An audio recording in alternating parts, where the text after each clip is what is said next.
The Vice President of the United States forgot the name of the candidate he flew to Iowa to endorse.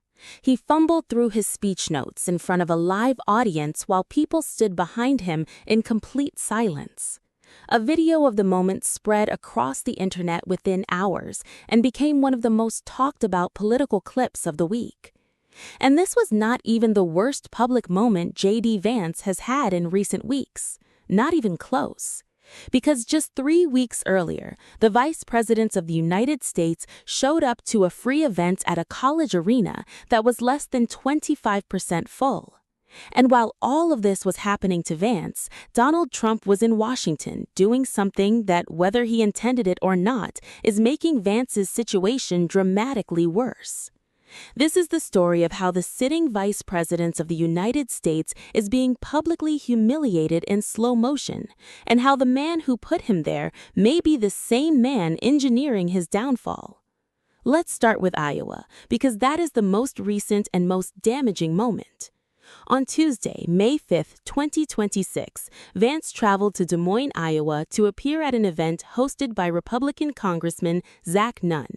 Iowa matters politically because it holds the first presidential caucuses and is considered a key early state for any 2028 presidential campaign. Vance attending a fundraiser for an endangered Republican incumbent is exactly the kind of work a vice president needs to be doing if he wants to build the relationships and goodwill that sustain a future presidential run. What happened instead was the opposite of goodwill. During his speech, Vance claimed that the Trump administration is working to lower costs for farmers and help them sell more ethanol. However, Vance stumbled when he went to acknowledge some of the local people the Trump administration is working with on the policy. He said, "Now, when I see Iowa farmers who need to get that E15 to market, Zach, you're going to have to help me out with her name here. I lost my page here." The flustered Yale Law School graduate then frantically flipped through the papers on the podium in front of him as the crowd behind him on stage stood in silence. He eventually admitted, "I'm on the wrong page here." Watch that moment in your mind for a second. The sitting Vice President of the United States standing at a podium in Iowa to endorse a candidate and support a policy he was supposed to know cold, lost his place, forgot a person's name, shuffled papers in front of a silent audience, and then had to admit on microphone that he was on the wrong page. In politics, moments like this get weaponized, and this one was. The clip spread instantly, social media had a field day, and the damage was compounded by the fact that this happened on the exact same day that Secretary of State Marco Rubio was delivering one of the most polished and commanding performances of his career at the White House briefing room podium, sparkling on camera, fluent in English and Spanish, answering every question with confidence and clarity, while #Rubio2028 trended nationally. The contrast could not have been more brutal if someone had scripted it.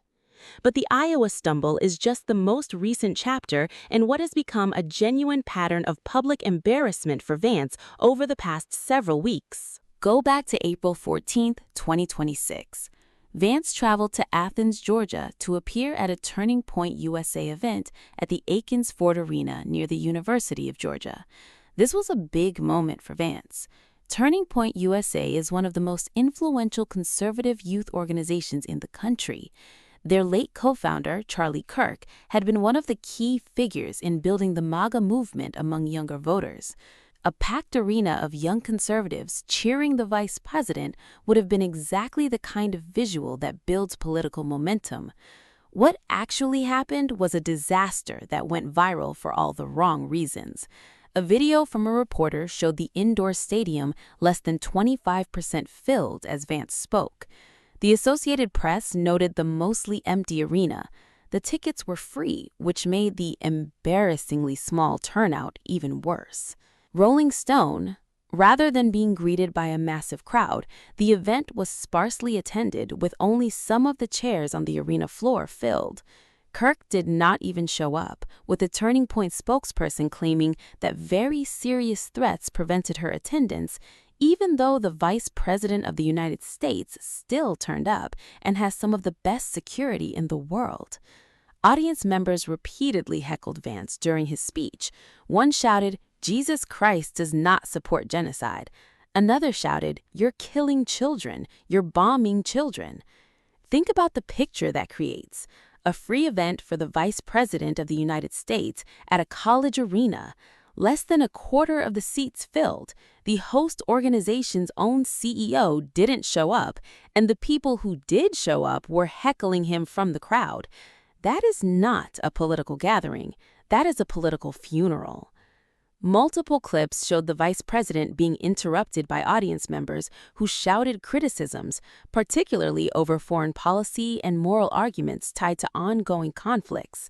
The combination of visual optics and audible dissent proved difficult to ignore.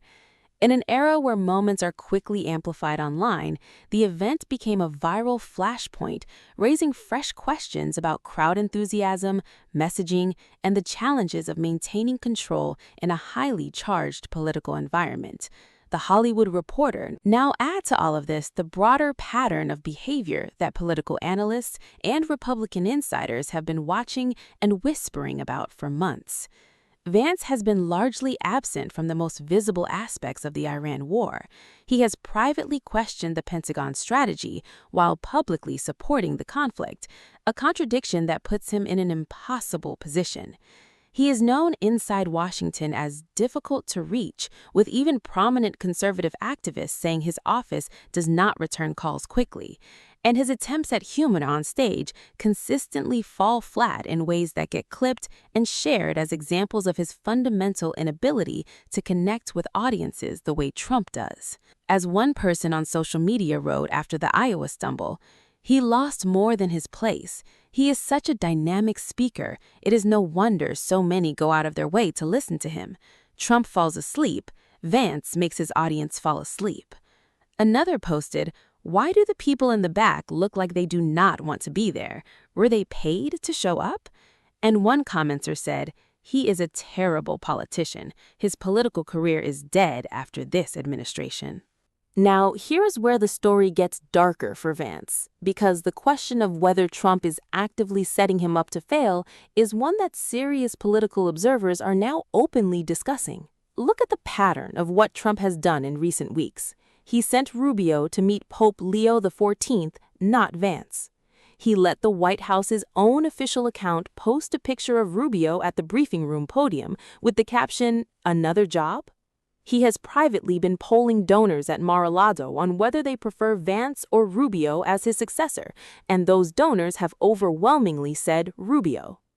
He has repeatedly named both men as potential successors without choosing between them, which keeps the race open and keeps Vance looking over his shoulder. And he has given Rubio the highest profile assignments of the Iran war while leaving Vance to do fundraisers in Iowa and Georgia, events where Vance has proceeded to embarrass himself publicly. Whether this is deliberate strategy from Trump or simply a natural outgrowth of his preference for the most performatively loyal and useful person in his orbit at any given moment is impossible to say definitively, but the effect is the same either way. Every time Rubio shines, Vance looks dimmer by comparison, and right now, Rubio is shining. The polling tells the story in numbers. Vance still leads in every formal survey of Republican primary voters for 2028. He leads by significant margins, but his numbers are falling. His prediction market odds have been eroding for months. Rubio's have been climbing since January. And the CPAC straw poll from March showed Rubio at 35% and rising, while Vance slid from 61% to 53%. In a year's time at that rate of movement, this race looks very different. And the crowd sizes matter. In Trump's world, enthusiasm is a currency. Trump himself has always measured political strength in crowd sizes, in energy, in the kind of electricity that a room generates when a leader walks in. Vance is not generating that electricity. He is generating empty seats, awkward silences, fumbled notes, and viral videos of him losing his place at a podium in Iowa. The most charitable read of J.D. Vance's situation right now is that he is having a rough few weeks and has plenty of time to recover before 2028 becomes a real race. He is still the vice president, he still leads the polls, and Trump has not openly withdrawn support from him. The least charitable read is that the man who elevated him is watching these moments unfold without doing anything to stop them, while simultaneously building up the one person best positioned to replace him. And in Trump's orbit, what you do not protect, you are willing to lose. J.D. Vance is not done, but he is, without question, struggling. And in a party that measures strength by performance, enthusiasm, and the ability to fill a room, the Vice President of the United States losing his place in a speech while a rival trends nationally is not a footnote. It is a warning sign that every Republican who cares about 2028 is watching very carefully.